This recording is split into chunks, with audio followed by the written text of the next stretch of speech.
In this video today, we're going to dive into another political scandal in the land of Arizona. Here's the big question. Did political donations lead to a child's tragic death? Let's uncover the truth behind the Arizona Governor Katie Hobbs and a controversial pay-for-play scheme involving a group home operator for foster children. Let's get into it. Arizona's Attorney General investigating ties between Governor Katie Hobbs and the operator of a group home for foster kids. It comes after reports that Sunshine Residential Homes Incorporated made six-figure donations to the governor's inauguration fund. And to the Arizona Democratic Party just before getting a large rate hike from the state. Now, before we dive into this current scandal, let's set the stage of some of Katie Hobbs' past issues. You might remember the 2020 presidential election when Hobbs, as Arizona's Secretary of State, faced major criticism allegations of bias and mismanagement during the election certification process that put her in the spotlight. The most damaging controversy involved a high-profile discrimination lawsuit. Talonia Adams, a former staffer, alleged racial and gender discrimination, claiming that she was fired for raising concerns about pay disparity. A staffer who served under Secretary of State Katie Hobbs when Hobbs was in the Arizona Senate says she was fired unfairly and was a victim of discrimination. Her firing from her role as an advisor to the state Senate in 2015 was retaliatory and based in discrimination. It came after she complained her pay was less than her white male colleagues and requested a raise. I was fired over the telephone, or at least informed. Adams won that lawsuit, which led to concerns about Hobbs' leadership. Adams has already been awarded nearly $3 million from a federal court jury who sided with her, saying her firing in 2015 was both retaliatory and discriminatory. Because it hurts. It hurts. And it invites further attack. And you're already diminished, right? You're already wounded. The injuries, the blows have already been taken. Please allow me to say this clearly and unequivocally. I apologize to Ms. Adams. That was Secretary of State Katie Hobbs Wednesday, expressing regret for her role in firing Talonia Adams from the state Senate staff in 2015. Adams showed in court the firing amounted to retaliation after she requested a raise and after she took emergency leave to tend to a sick child. Adams cast doubt on whether Hobbs' apology was sincere. Her statement is not an apology. It's designed to allow her to get over a political hurdle. So with the past issues in mind, let's get into the heart of today's controversy. This is where things get really interesting. Did Katie Hobbs engage in a pay-for-play scheme with Sunshine Residential Homes Incorporated, a group home operator for foster kids? And could this have led to a child's death? Well, both the AG's office and the Maricopa County Attorney are looking into this. Did this company benefit because of those donations? At the same time, the state was making cutbacks and denying contracts to others. Sunshine Residential Homes Incorporated runs group homes for foster kids and was approved for a big rate hike during Hobbs' time in office. It's a company already on the radar screen of state lawmakers like Republican T.J. Shope. We have an entity here in Sunshine Residential that currently has a lawsuit pending against it because a young man below the age of 10 passed away because he was not administered insulin. According to... That is not good at all. Katie Hobbs, what is going on? While everyone is getting cutbacks, this corporation is able to get more money. Let's talk about Sunshine Residential Homes. So they run group homes for foster children, which is a noble cause, but recently they've been accused of pretty shady dealings. Imagine this, a company that's supposed to protect kids is now in the center of this corruption scandal. Sunshine Residential Homes has been a significant player in the foster care system for years. Their mission statement reads like a promise to protect and nurture children who need it the most. However, behind the scenes, allegations suggest a different story. Reports of mismanagement, neglect, and now potential corruption have surfaced, putting their practices under severe scrutiny. This isn't just about one company, it's about the integrity of a system meant to safeguard children. Sunshine Residential was denied a rate increase in December 2022, but 3 days later donated $100,000 to the Hobbs inaugural campaign.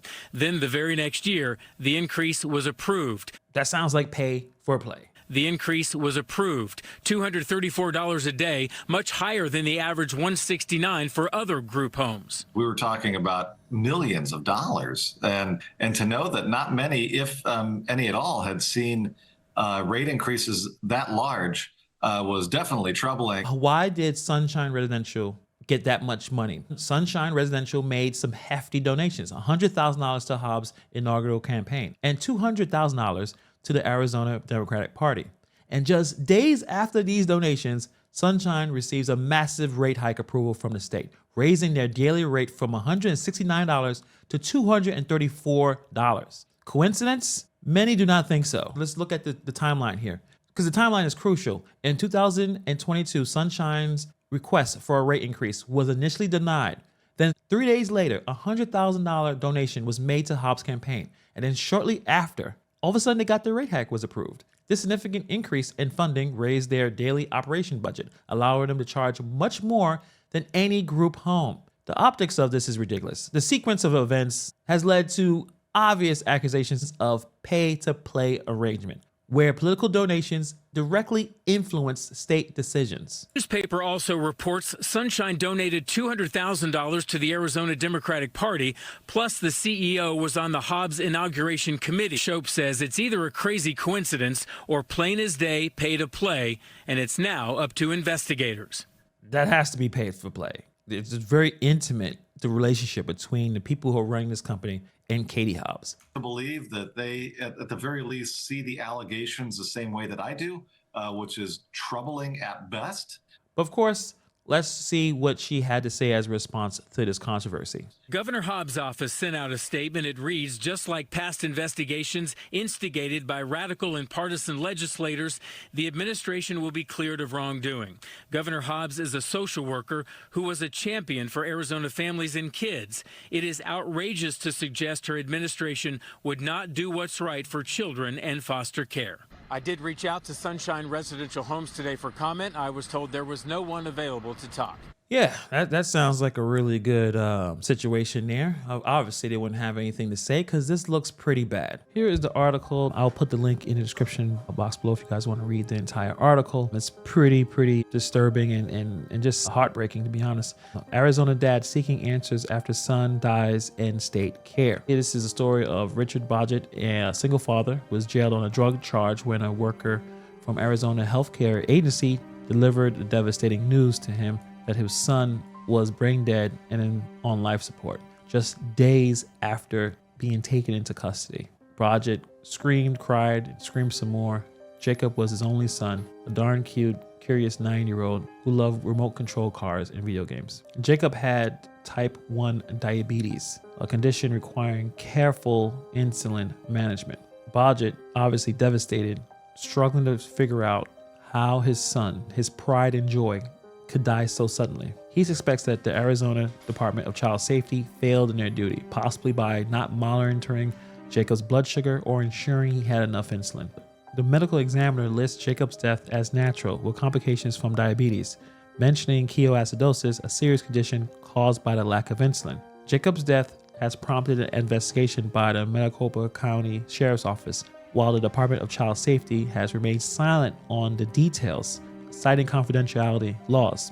The agency did mention that the foster parents are typically trained to care for children with medical conditions. However, Bodgett and his mother, Cheryl, have raised questions about Jacob's care, such as whether his insulin pump was removed and if his regular doctor was consulted. The tragic death of Jacob adds to a troubling statistic. In the fiscal year ending last June, 26 children died in the custody of Arizona's Child Welfare Agency, a rate higher than the general child population in the state. This raised serious concerns about the care and safety of the children in the state custody. Bodgett, furloughed from jail, visited Jacob in the hospital, where he saw his son unresponsive, with a teddy bear and a heart-shaped pendant by his side. Despite his grief, Bodgett gave permission for Jacob's organs to be donated. He returned to jail just before the year ended, burdened by the loss, and with his mother urging him to honor Jacob's memory by living a positive life. This isn't just a bureaucratic slip-up. This was a tragedy that cost a child his life.